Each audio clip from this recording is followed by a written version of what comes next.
अच्छा है, ठीक है। जितना हाइप है उस हिसाब से तो नहीं है। कुछ दिखाऊं? कसारा घाट पे हूँ, खाली नज़ारा दिखाना चाहता था इसलिए रुक गया। कभी कभी क्या होता है ना, जब हमें बाहर निकलना होता है तो हम कुछ लोगों को जुटाने की कोशिश करते हैं कि आ जाओ, आप आ जाओ, आप आ जाओ, आप आ जाओ। अब 2 टनल है यहाँ पे। यहाँ से ट्रेन जाती है, एक तरफ से शायद आती होगी, दूसरी तरफ से जाती है, और ठीक उसके बगल में ऊपर से ये झरना बह रहा है। साइड में पूरा खाई थी, एक चूक और हमारी गाड़ी खाई के अंदर।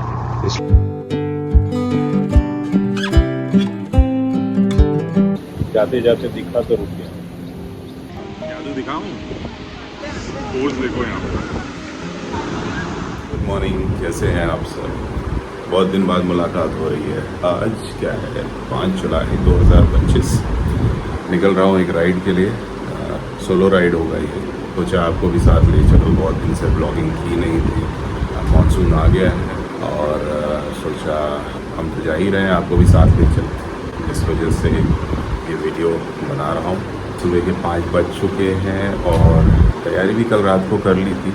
चलिए रास्ते में मिलते हैं, फिर बताते हैं और कहाँ जा रहे हैं, क्या कर रहे हैं। वैसे तो आपने टाइटल देख के पढ़ ही लिखा होगा, अब तक आपको पता चल गया होगा, बट ठीक है। मानसून राइड में मानसून ने हमारा स्वागत किया है। बारिश चालू हो चुकी है, सुबह के 5:30 बज चुके हैं और बारिश हो रही है। तो बारिश की परवाह ना करते हुए हम निकलते हैं, देखते हैं। सवारी और सवार दोनों तैयार, तो देर किस बात की है, चलो सफर की शुरुआत करते हैं। हमारा पिट स्टॉप नाश्ते का होगा कसारा के आसपास। अभी अंधेरा है तो वहीं मुलाकात होगी। तो दोस्तों, अभी फ़िलहाल मैं नासिक हाईवे पे हूँ, जोशी वड़े वाले के यहाँ पे। ऑलमोस्ट 88 किलोमीटर्स कवर कर लिया है अभी तक मैंने। यहाँ का माहौल ज़बरदस्त है। पूरे रास्ते मुझे बारिश मिला है, 1 सेकंड के लिए बारिश नहीं रुकी थी। अभी जब नाश्ता करने रुका तो बारिश भी रुकी। सुबह पहले सोचा था कि ऐसे ही निकल जाएंगे बिना किसी टारगेट के। हमने फिर टारगेट रखा, क्योंकि टारगेट आप नहीं रखते हो बोर जल्दी हो जाते हो। फिर हमने टारगेट रखा कि बंदाधारा जो डैम है वहाँ तक जाएंगे और फिर रिटर्न आएंगे। उसके बीच में जो चीज़ें एक्सप्लोर करने मिलेगी वो सारी चीज़ें एक्सप्लोर करेंगे। रास्ते में मुझे जब ये जोशी वड़े वाले दिखे तो काफ़ी नाम सुना था इनका, तो मैं रुक गया। मैं सोचा कि पहले नाश्ता कर लेते फिर आगे चलेंगे। उनको भी थोड़ा आराम दे दिया। आराम से हम लोग आए, आराम से, ज़्यादा स्पीड नहीं लिया क्योंकि बारिश में स्लिपरी हो जाता है रास्ता। मैक्सिमम स्पीड हमने 70 किलोमीटर्स लिया था और एवरेज 60-65 पे ही चले हैं। अच्छा है, ठीक है। जितना हाइप है उस हिसाब से तो नहीं है। बस सुबह सुबह इतना गरम गरम वड़ा मिल गया, उससे बेटर और क्या होगा। नाश्ता करते हैं और आगे चलते हैं और आपको आगे के बारे में बताते हैं। बारिश इतनी ज़्यादा है कि मुझे बार बार कैमरा क्लीन करना पड़ रहा है। उस पर पानी की छींटें पड़ रही हैं। मुझे नहीं मालूम कितना कैप्चर हो रहा है इसमें। कुछ दिखाऊं? कसारा घाट पे हूँ, खाली नज़ारा दिखाना चाहता था इसलिए रुक गया।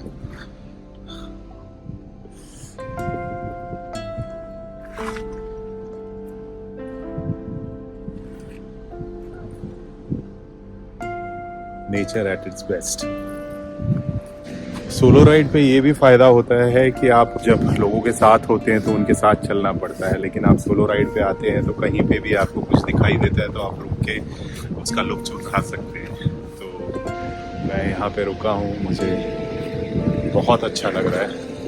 कभी कभी क्या होता है ना, जब हमें बाहर निकलना होता है तो हम कुछ लोगों को जुटाने की कोशिश करते हैं कि आ जाओ, आप आ जाओ, आप आ जाओ, आप आ जाओ।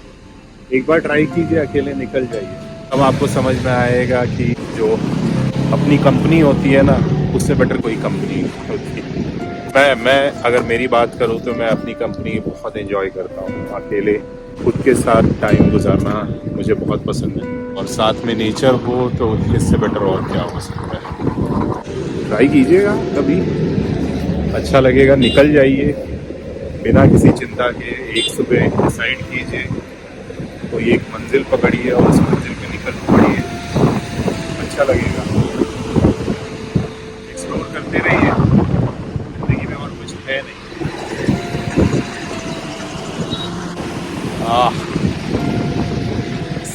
जगह पे ऐसे वाटरफॉल दिख जाएंगे, बहुत ही ब्यूटीफुल।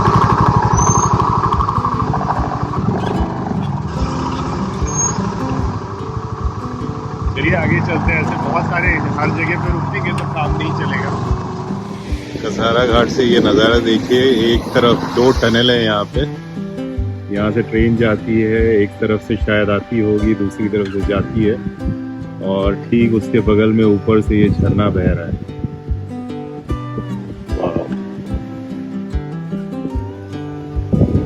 मतलब हर जगह रुकने का मन कर रहा है। ये अगर आप मानसून में अगर आप ना आए ना तो इतना अट्रैक्टिव नहीं लगता है, इतना अट्रैक्टिव लगता है। बहुत ही जरूर आइए प्लीज।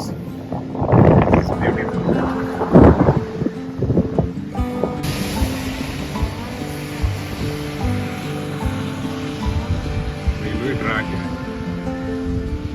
ये रेलवे ट्रैक है और सामने नेचर देखिए। मतलब मैं क्या बोलूँ, हर जगह मुझे ऐसा मन कर रहा है कि मैं रुक जाऊँ, हर जगह।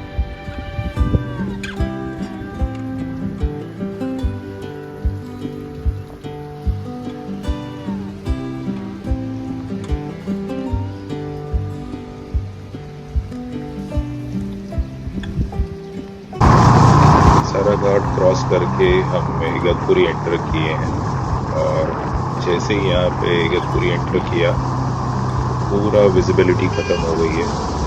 ऐसा ही एक एक्सपीरियंस हुआ था खारदुंगला के टाइम पे, जहाँ पे अचानक ही पूरी विजिबिलिटी ख़त्म हो गई और लेफ़्ट साइड में पूरा खाई थी, एक जीप और हमारी गाड़ी खाई के अंदर। इसलिए ऐसे में गाड़ी बहुत संभल के चलानी होती है।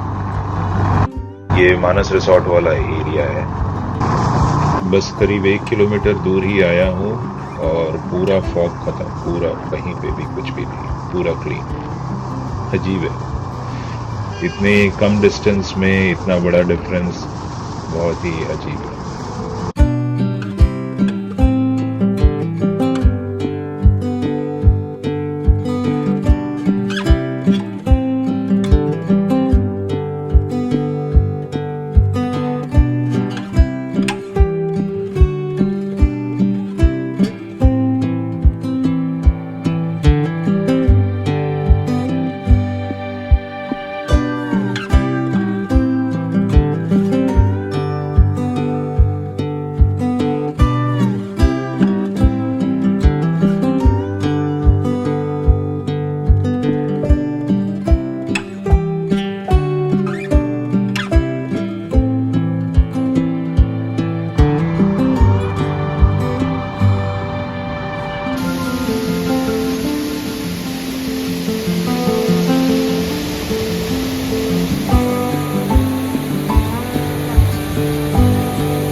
विल्सन डैम जो भंडारधारा डैम है उसके रास्ते में पड़ता है, जाते जाते दिखा तो रुक गया।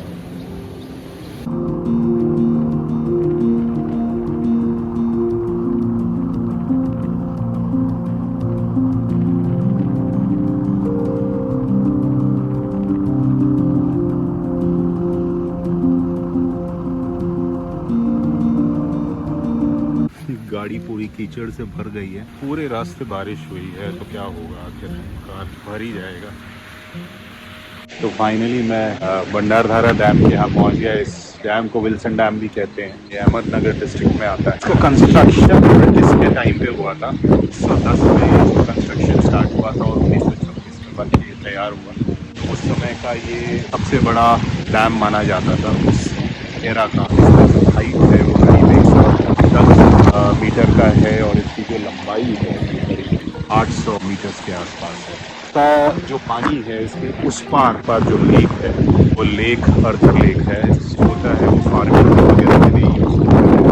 जो अहमदनगर में फार्मर्स है और नासिक में जो फार्मर्स है उनके काम आता है। ये हाइड्रो इलेक्ट्रिसिटी के भी काम आता है। ये जो डैम है 10 मेगावाट बिजली पैदा करता है। बारिश होने लगी है और कुछ दिखाई नहीं दे रहा है, कैमरा क्लीन करना पड़ेगा। ब्यूटीफुल प्लेस, ये चारों तरफ अगर आप देखेंगे तो जंगल है, पहाड़ है। चलिए थोड़ा आगे जाते हैं और फिर पेट हो जाएगा, भूख लग गई है। पानी है, यहाँ पे आपको स्नैक्स वगैरह मिल जाएगा, वड़ा पाव, आने के लिए मुझे कुछ जगह ढूंढनी पड़ेगी। आगे पहले जाके देखते हैं, कुछ और है देखने लायक तो देखेंगे और उसके बाद खाने के लिए। डैम के यहाँ से पानी आ रहा है, वो मैंने भी देखा, वहाँ से पानी छोड़ रहे हैं, शायद ऊपर पानी भर गया है। जादू दिखाऊं? फोर्स देखो यहाँ पर।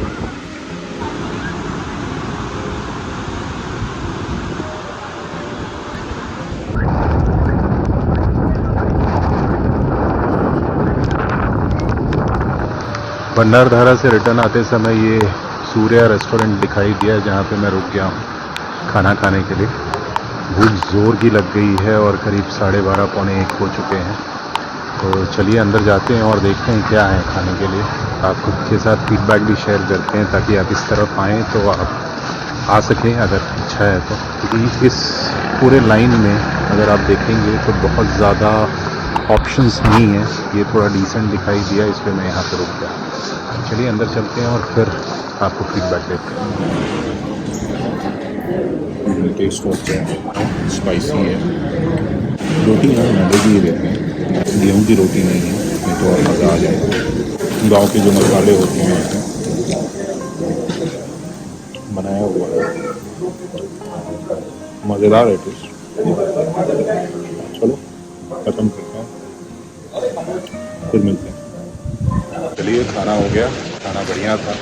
अब निकलने का टाइम आ गया है। जिस रास्ते से आए थे उसी रास्ते से जाएंगे तो कुछ खास है नहीं दिखाने के लिए। क्या आगे रिकॉर्डिंग नहीं करूँगा, डायरेक्ट नॉन स्टॉप घर की तरफ बढ़ूँगा। ऑलमोस्ट 2 बज चुके हैं। बहुत बहुत शुक्रिया यहाँ तक देखने के लिए। ऐसे ही वीडियोस लाते रहूँगा। और भाई आप लोग वीडियोस देखते हो, सब्सक्राइब तो मत ही करना, क्योंकि आपको तो वीडियो पसंद आते नहीं है। आप बस ऐसे ही देखे चले जाते हो, वीडियोस स्टार्ट से लेके एंड तक देख लेते हो, तो उसके बाद सब्सक्राइब नहीं करते। करो, सब्सक्राइब करो, शेयर करो, लाइक करो, तो अच्छा लगेगा वीडियो बनाने में।